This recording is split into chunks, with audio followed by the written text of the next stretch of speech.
and please join me in welcoming from the Smithsonian Folklife Festival, Justin Hensley, to say some words about our partnership.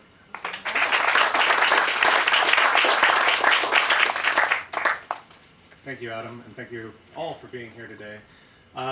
The Folklife Festival is an international exposition of living cultural heritage that takes place annually on the National Mall. We were founded in 1967, and we're considered the nation's museum without walls.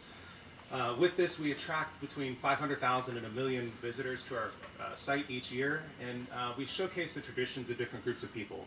These groups are anything that binds them together, whether it be the nation they're from, the state they're from, the languages they speak, or an occupation they practice.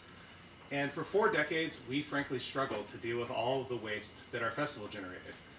In the recent model of the festival, we're open for 2 weeks at a time, and we generate anywhere between 30 and 45 tons of waste. And the scene on our site used to frankly be abhorrent. Styrofoam containers from concessionaires overflowed our trash cans. Recycling simply wasn't happening. In 2007, we finally put our foot down and started to make some change. And by we, this was really led by an anthropologist from the Museum of Natural History, Eric Hollinger. Eric Hollinger works in the repatriation office, but also spreads his duties across the institution, making sure that not only artifacts get to their rightful place, but our waste stream is diverted appropriately, and we get our waste to the appropriate place as well. He was also joined by Ivan Graff, the head of the Smithsonian Facilities Recycling Task Force, to help move us forward. We didn't really make a leap until 2013, and in 2013 we piloted our composting program. And now you'll see that it coincides with the development of composting facilities in the area, this being one of them. Our composting in 2013 succeeded at diverting 74% of our tonnage from the landfill, and that was simply the beginning. In 2014 to 2017, our resource recovery program managed to divert anywhere between 89 and 93% of our waste from the landfill. In 2014, that's represented by 24 tons of compost.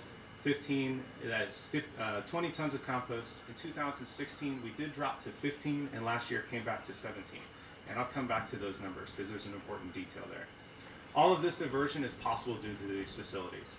Additionally, 300 to 350 tons of food waste come from our museum's 4 largest restaurant operations. Those are at Natural History, American History, the Museum of African American History and Culture, and the National Museum of the American Indian. All of those come here.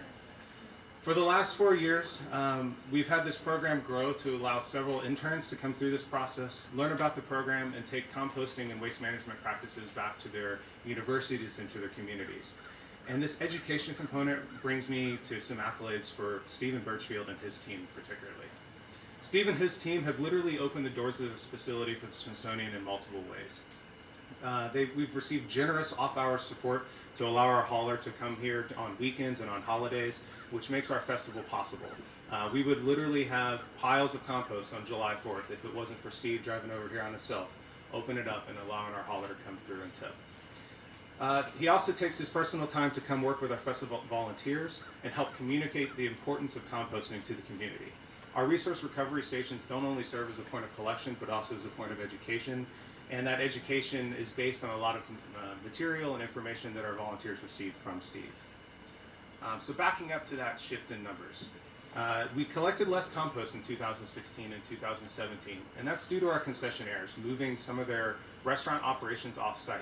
When they use their kitchen facilities that they know versus the kitchen facilities that we build for them, we don't have our hands directly on that waste stream, which I hope highlights the important nature of this facility and the hidden kind of waste that is generated by a lot of operations like festivals.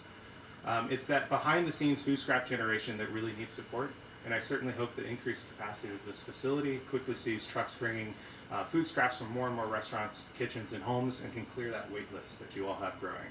And we'll certainly continue to send our waste your way too. Thank you.